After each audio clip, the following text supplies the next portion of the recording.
Bienvenue dans notre podcast NXOTech. Avant de plonger dans le sujet du jour, une question essentielle. Dans le monde de l'IT, comment garantir la sûreté de fonctionnement et atteindre une véritable excellence opérationnelle? Autrement dit, comment faire en sorte que vos réseaux, vos infrastructures et vos services numériques restent disponibles, fiables et performants quoi qu'il arrive? C'est un enjeu qui concerne toutes les organisations et c'est exactement ce que nous allons explorer ensemble dans cette nouvelle série consacrée au Net DevOps et à ses usages concrets.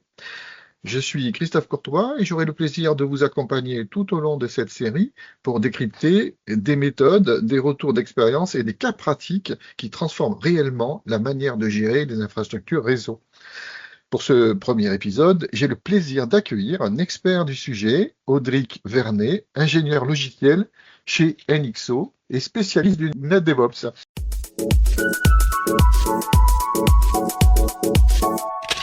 Bonjour Audric. Bonjour Christophe, bonjour à tous. Ravi d'être là pour ce premier épisode. Et oui, la sûreté de fonctionnement, c'est vraiment le sujet qui préoccupe tous les responsables réseau aujourd'hui. Super, on pose le décor. Audric, pour commencer, quand on parle de sûreté de fonctionnement et d'excellence opérationnelle, de quoi parle-t-on exactement? C'est une très bonne question. La sûreté de fonctionnement, c'est la capacité d'un système à rester disponible, à rester fiable et à fonctionner même en cas de pépin. Et l'excellence opérationnelle, c'est l'art de maintenir cette disponibilité de manière optimale, avec le moins d'incidents possible et quand il y en a, les résoudre le plus rapidement. Et c'est un vrai défi aujourd'hui? Oui, c'est un défi majeur. Les réseaux sont devenus critiques pour les entreprises. Une panne réseau, c'est souvent une panne business. Les utilisateurs ne peuvent plus travailler, les applications sont inaccessibles, les données ne circulent plus, et les attentes, elles sont de plus en plus élevées. On parle de disponibilité à 99,9%, voire sur certains secteurs à 99,99%. 99,99%, ça laisse combien de temps d'indisponibilité par an, ça? Et moins d'une heure, alors c'est très exigeant, 52 minutes exactement. Pour y arriver, il faut une approche structurée, pas juste de la réactivité. Donc on ne peut plus se contenter d'éteindre les incendies au fur et à mesure qu'ils arrivent. Exactement. C'est là qu'on passe de la réactivité à la proactivité. C'est là que le NetDevOps entre en jeu. Il y a plusieurs leviers pour améliorer la sûreté de fonctionnement. Quels sont ces leviers? Alors, un des premiers, c'est la supervision intelligente. Au lieu d'avoir des alertes qui tombent en pagaille et qui noient les équipes, on met en place une supervision qui va détecter les problèmes avant que ça impacte les utilisateurs.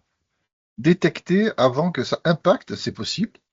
Oui, avec la télémétrie en temps réel, par exemple, on collecte des métriques en continu, charge CPU, mémoire, erreurs sur les interfaces, latence, etc. Et on peut détecter des signaux faibles, des dérives, avant que ça devienne un incident majeur. Mais ensuite, on fait quoi une fois qu'on a détecté? Et ben alors c'est là qu'intervient la remédiation automatique. Pour certains types de problèmes bien identifiés, on va pouvoir automatiser la correction. Donc, par exemple, détecter une dérive de configuration, remettre automatiquement la bonne config, et évidemment avec des garde-fous et la possibilité de rollback. Donc la supervision intelligente, c'est un premier levier. Il y en a d'autres? Oui, le deuxième levier, parmi d'autres, c'est l'automatisation des déploiements. Moins d'erreurs humaines lors de changements, c'est moins d'incidents. Donc quand on déploie une configuration de manière automatisée et testée, on réduit drastiquement les risques.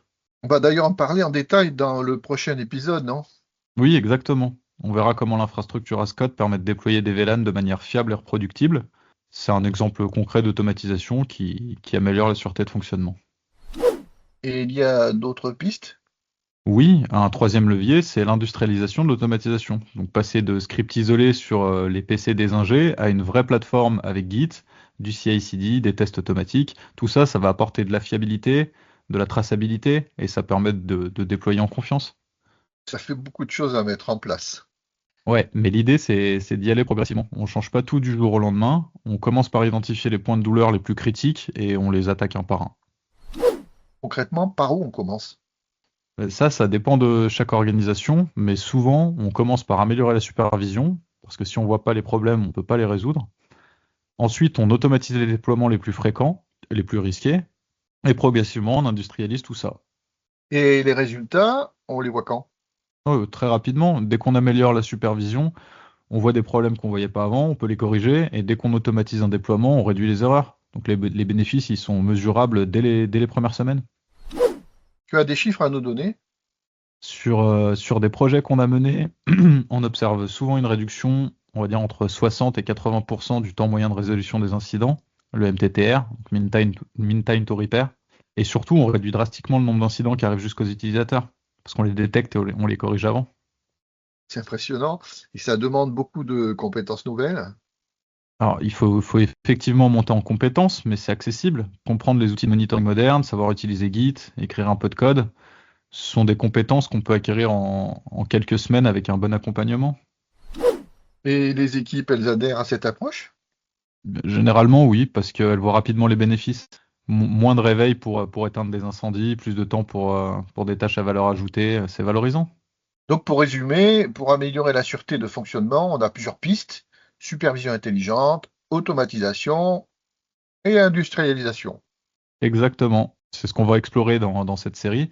Chaque épisode va approfondir un de ces leviers avec des cas d'usage concrets et des retours d'expérience. Parfait. Alors, pour conclure ce premier épisode, un message à retenir?